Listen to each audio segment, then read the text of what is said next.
Hello and welcome back to Talk About Strange. I got a big surprise for you guys here today. Something I did not expect to get for quite a while, really. Tommy sent us a message. Claire's got a message in here with that as well. So I'm going to be sharing that with you here in just a moment. I just want to say thank you so very much again for all the support that you've shown us. We got a bunch of views on that last message from Anna. That was amazing. Thank you guys so much for all the support on there. Some great conversations on there. There's a few topics we're going to go over, but we're going to go through that. Some other folks have also sent in some more, shared some more stories with us. So I'm going to be getting to that here in a little bit. I'm not going to do that on this one. I'm going to probably shoot another video. If I have time today, I'll do it today. If not, then I'll put that up tomorrow. But I want to get them shared. Thank you guys for sending them in to us. Really appreciate it. We love the stories. We also picked up some new members. Welcome, you guys. Thank you so much for becoming members. I don't have your names. You know what? Of course, I don't have my phone. I don't have your names right in front of me right now. I apologize, or I give you a shout out. But I guess it's because I'm excited to get this story out right now, and you guys are probably excited for me to do that. What else do we got? If you haven't been to the Talk About Strange store, please go to that. Check that out. We got a lot of really cool merchandise in there. If you've shared one of your stories on here and you want to pick up well, there's all kinds of stuff on there that has, I shared my story on Talk About Strange. You can get that and wear it proudly. Geez, what else we got? I think that's about it. I'm not going to drag this out. I want to get right onto the story for you guys. I'm sure you're looking forward to it. And so let's get started. All right. You ready? Hello, Steve and the TAS family. Guess who? It's me, Claire. Laugh out loud. She's a comedian. I hope you're all still doing grand. I'm in an exceptionally good mood today. I can't say I know exactly why with everything going on, but I'll take it. Sometimes you just need to feel good, and this is one of those days for me. Yes, absolutely. I couldn't agree more. In fact, we're getting some beautiful weather this week, and that's making me feel better already. So that's great. Good to hear. I have a couple of updates for you and a big surprise. I already spoiled that. First, as I told you before, that Amarik wasn't feeling well after that last trip. Well, she is back up and on her feet and doing very well now. Doing very well.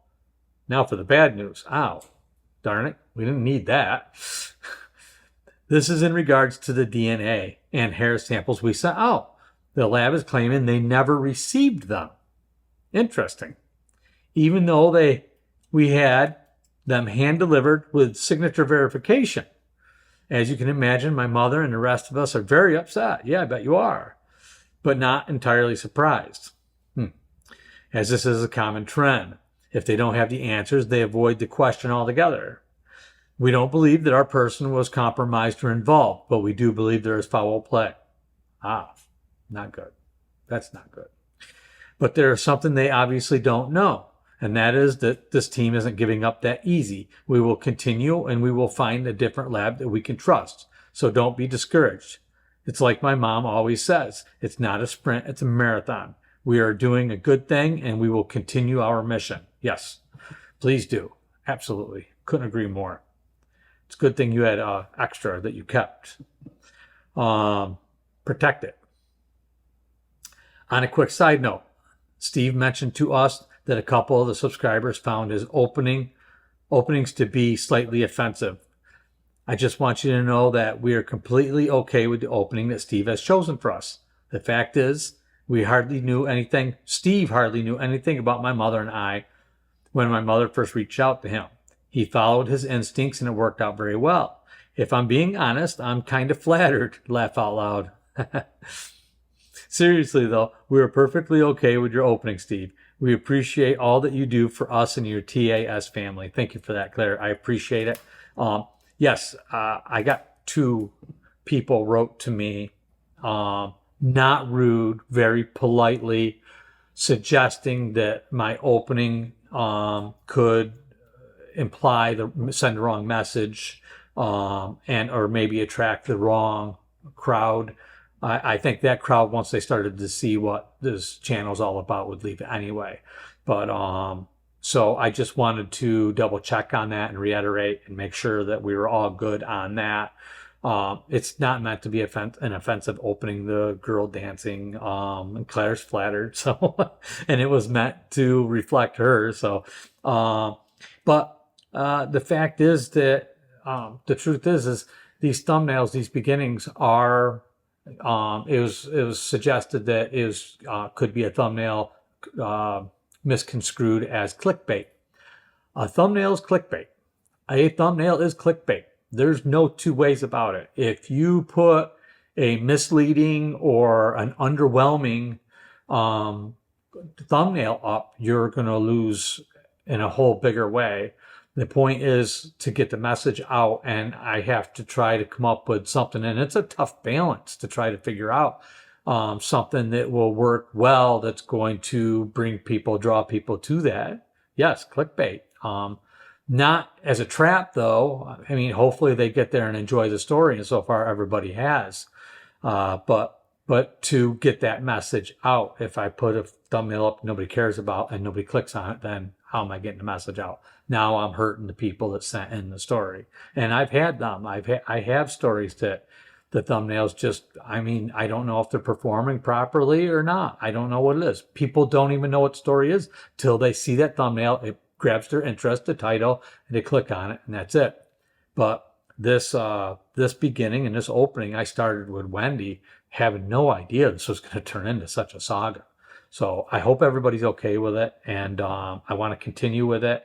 And if enough people have a problem with it, then we will consider somehow finding something different and still, or maybe transitioning it to something different. But let's just see where this all goes for now.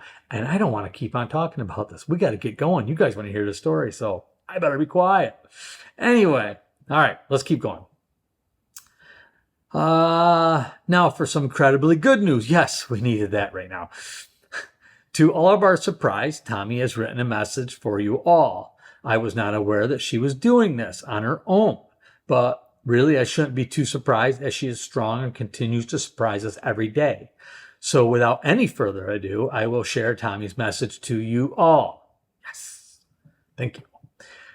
Hello, Steve. Not that we don't love hearing from you, Claire. We love hearing from you. So if you have anything you want to send us, any other stuff or stories, please do. Hello, Steve. This letter is to you and your TAS family and friends and family. All right. I hope I do okay. This is difficult for me, as you already know. Claire thinks it is a good idea for us to share our thoughts and experiences rather than pushing them down and trying to forget about them. Yeah, she's right. She has been a blessing for us. In such a short time, she has helped Anna and I so much. Anna thought I was the strong one in this relationship. I kind of did too. Turns out, if you ask me, she is the strong one. I really don't know what I would have done without her. You guys are both incredibly strong, if you ask me. And anyone that's watching this right now, any of our TAS family will say the same. For the longest time, I just wanted to wither up and disappear. Anna continued to remind me that we still have so much time to live our lives and get back what we lost. I didn't really believe her until we met Wendy and Claire.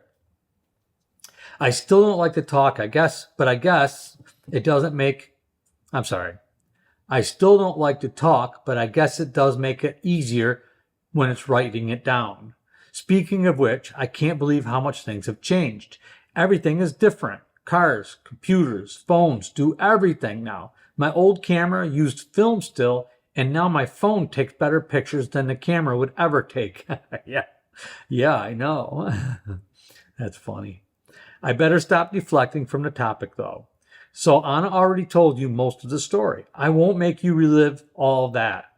I will talk about how I felt and what I can remember. I guess I shut down a while before the escape, if you can call it that. As Anna said, we just thought it would be a fun romantic trip. Just to be clear, she was always the romantic one. Okay. I remember the night we were taken. It was terrifying. Anna passed out. I wasn't so lucky. I remember them yanking us out of the tent. There were 3 of them that I could count. At first I thought they were apes. I was dizzy and sick, feeling like Anna, and had a sharp pain in my head that was way worse than any headache I'd ever had. One of them was pulling on me and I was holding Anna. Another one grabbed her and pulled her away. I got loose from the one tried to run, but he grabbed me by my hair and yanked me back.